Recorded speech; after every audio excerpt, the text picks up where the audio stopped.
জয় নিতাই। সবাই কেমন আছেন? নিতাই চাঁদের কৃপাতে আমরা কিন্তু সবাই ভালো আছি। কাল ছিল আমার বাবা মার অ্যানিভার্সারি। সেই উপলক্ষেই ভোগের জন্য এই কেকটা বানিয়েছিলাম। তো প্রথমেই বলে দিই, এই কেকটা তৈরির জন্য আমি কিন্তু ডিম ব্যবহার করিনি। এটা এগলেস কেক। তো কেকটা তৈরির জন্য যা যা উপকরণ প্রয়োজন, ময়দা কিংবা সাদা তেল আমি ব্যবহার করেছি। সুজি অনেকে ব্যবহার করে, আমি করিনি। একটু দুধ আর চিনি আর বেকিং সোডা, বেকিং পাউডার। তো এগুলো সব যখন আমি গুছিয়ে নিয়েছি, তখন হঠাৎ আমার খেয়াল পড়েছে যে কেকটাতে চকলেট ফ্লেভার দেওয়ার মতো কোনো রকম চকলেট আমার কাছে ছিল না। আর দ্বিতীয়ত ফ্লেভার দেওয়ার মতো কোনো ভ্যানিলা এসেন্সও ঘরে নেই।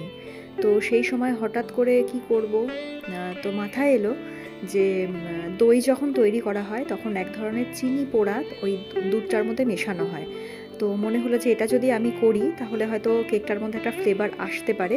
তো আমি কেকটা দেখাতেই দেখাবো যে কীভাবে চিনিটা পোড়া আমি এই কেকটার মধ্যে অ্যাড করেছি। তো দেখুন কেকটা ভালোই হয়েছিল, কতটা সফট হয়েছে দেখুন কেকটা। তো আমি এবার কীভাবে কেকটা বানালাম একটু বলি। আপনারা জানেন, তা আমার বলতে ইচ্ছা করলো। তো আমি যে বাটিটার মধ্যে কেকটা বানাবো তার থেকে অনেকটাই ছোট, দেখতে পাচ্ছেন ভিডিওতে সেই ছোট বাটিটা। ওই ছোট বাটিটার হাফ বাটি চিনি আর হাফ বাটি তেল ইউজ করলাম। আর এক বাটি মতো দুধ নিয়েছি, তবে সবটা দুধ একসঙ্গে ঢালবো না। যতটুকু প্রয়োজন দুধটা ঢেলে নিয়ে আমি চিনিটা, দুধটা আর তেলটাকে ভালো করে মিক্স করব। এটা চাইলে আপনারা মিক্সিতেও মিক্স করতে পারেন। আমি ভালো করে এটা মিক্সড করে নিচ্ছি। অনেকে গুঁড়ো চিনি ব্যবহার করে, আমার কাছে সেই সময় গুঁড়ো চিনি ছিল না, তো আমি এমনি চিনি ব্যবহার করেছি। এবার দেখুন চিনি পোড়াটা তৈরি করার জন্য যেটা খুব মন দিয়ে দেখবেন, কড়াইয়ের মধ্যে আমি অল্প পরিমাণে জল নিয়েছি, খুব সামান্য 3-4 চামচ জল নিয়ে জলটাকে একটু ফুটতে দিয়েছি। জল ফুটে গেলে আমি এর মধ্যে চিনিটা মিশিয়ে দেব। 1 চামচ চিনি দিলে যথেষ্ট। চিনিটা মিশিয়ে দেওয়ার পর চিনিটা আস্তে আস্তে গলে যাবে। খুন্তি দিয়ে চিনিটা সমেত জলটাকে নাড়তে থাকবো একটু হালকা আঁচেই। নাড়তে নাড়তে কিন্তু দেখা যাবে যে চিনিটা আস্তে আস্তে চিনির জলটা আস্তে আস্তে ঘন হয়ে আসছে, আর একটা হালকা ব্রাউন কালার ওই জলটার মধ্যে দেখা যাচ্ছে। জলের যে রং হয় সেটা আস্তে আস্তে ব্রাউন হয়ে উঠছে। ওটা হালকা ব্রাউন থেকে আস্তে আস্তে ওটা ডার্ক হচ্ছে ক্রমশ। আশা করি ভিডিওতেও সেটা বোঝা যাচ্ছে।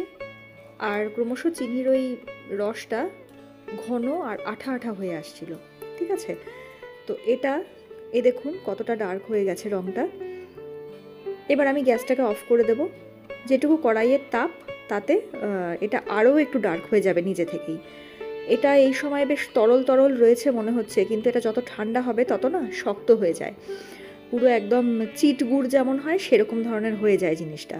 তো সেটা যখন আমি ওই মিক্সচারটার মধ্যে মেশাবো তখন কিন্তু ওটা শক্ত ঢেলার মতো হয়ে যাবে। তাতে ভয় পাওয়ার কিছু নেই। দেখুন কেমন শক্ত ঢেলার মতো হয়ে গেছে। এগুলো কিন্তু মিশতে চাইছে না, কিন্তু যখন এটাকে ময়দা দিয়ে মিক্সড করে বসিয়ে দেব কেক বানাবার জন্য, তখন কিন্তু এটা নিজে নিজেই গলে ওই কেকের মধ্যে মিশে যায়, কোনো ঢেলা কিন্তু থাকে না। তাহলে চলুন দেখা যাক এরপরে কি করি। তো আমি যে বাটিটাতে করে চিনি, তেল, দুধ এসব নিয়েছিলাম সেই বাটিটাতেই সেই রকম মাপেরই একটা বাটিতে আমি 1 বাটি আর আরও হাফ বাটি 1.5 বাটি ময়দা নিলাম। এবং এবার বেকিং পাউডার আর বেকিং সোডাটা মিশিয়ে নেওয়ার পালা। আমি দুটোই নিলাম। বেকিং পাউডার, বেকিং সোডাটা আমরা ফ্রিজেই রাখি। এবার এই বেকিং পাউডার, বেকিং সোডাটা আমি হাফ চামচ করে এই ব্যাটারটার মধ্যে মিশিয়ে দেব।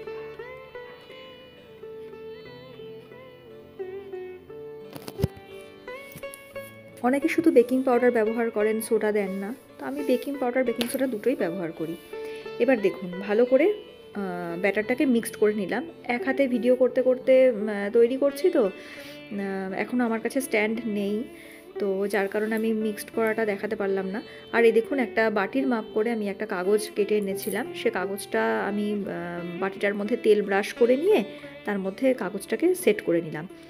আর এই ব্যাটারটাকে কিন্তু খুব ভালো করে ফেটাতে হয়। দেখুন ফেটাতে ফেটাতে কিন্তু ওই যে চিনির ঢেলাগুলো ছিল, পোড়া চিনির ঢেলাগুলো, সেগুলো কিন্তু মিশে গেছে, আর কিন্তু দেখা যাচ্ছে না। দেখুন এবার এগুলোকে আমি বাটিটার মধ্যে ঢেলে দেব।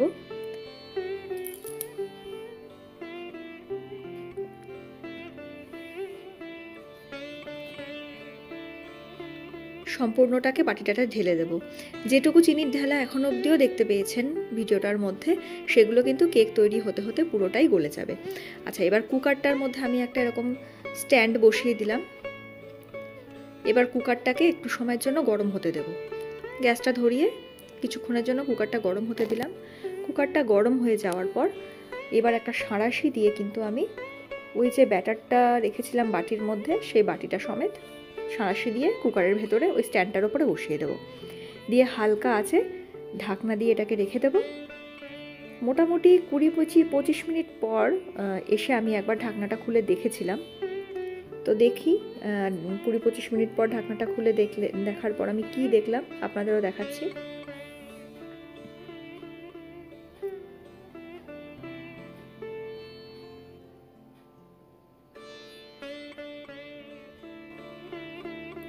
এই যে 20-25 মিনিট পর এতটা প্রায় হয়ে এসেছে। তো আমি এই সময় একটা চামচ ভেতরে ভরে দেখেছিলাম যে হয়ে গেছে কিনা, তো তখনও কাঁচা ছিল, হয়নি। তো এবার দেখুন খুব সুন্দর কালারও এসেছে। আমি কিন্তু কোনো কালার ইউজ করিনি কিংবা কোনো ফ্লেভার ইউজ করিনি, শুধুমাত্র চিনি পোড়াটা দিয়েছিলাম। তো এবার আমি এটাতে একটা চামচ ভরে দেখব। চামচের গায়ে যেহেতু কিছু লেগে নেই, দেখুন একদম কিছু লেগে নেই, তার মানে কেকটা বেক হয়ে গেছে। তো এবার আমি গ্যাসটা অফ করে রাখতেই পারি। কেকটা তৈরি করে রেখেছিলাম। এবার এটা ঠাকুরকে ভোগ লাগাবার পালা। যেহেতু আজকে বাবা মার অ্যানিভার্সারি, তো ওদের তো ছোট ছোট একটু খুশি আমরা দিতেই পারি, তাই না? এর জন্য অনেক মূল্যবান কিছু লাগে না, ছোট ছোট একটু খুশি দিতেই পারি। তো ভগবানকে দুটো প্রসাদী, ভগবানকে দুটো মালা পরিয়েছিলাম, সেই মালা দুটো প্রসাদী করে নিয়ে বাবা মাকে পরিয়েছিলাম, আর এই কেকটা উপহার দিয়েছিলাম বাবা মাকে। এর থেকে বেশি কিছু করতে পারিনি সময়ের অভাবে, কিন্তু ওতেই তাদের মুখে যে হাসি পেয়েছি আমি, আমার কাছেও এটা একটা বড় উপহার। আজকের মতো তাহলে এখানেই ভিডিওটা শেষ করি। সবাই ভালো থাকবেন। জয় নিতাই।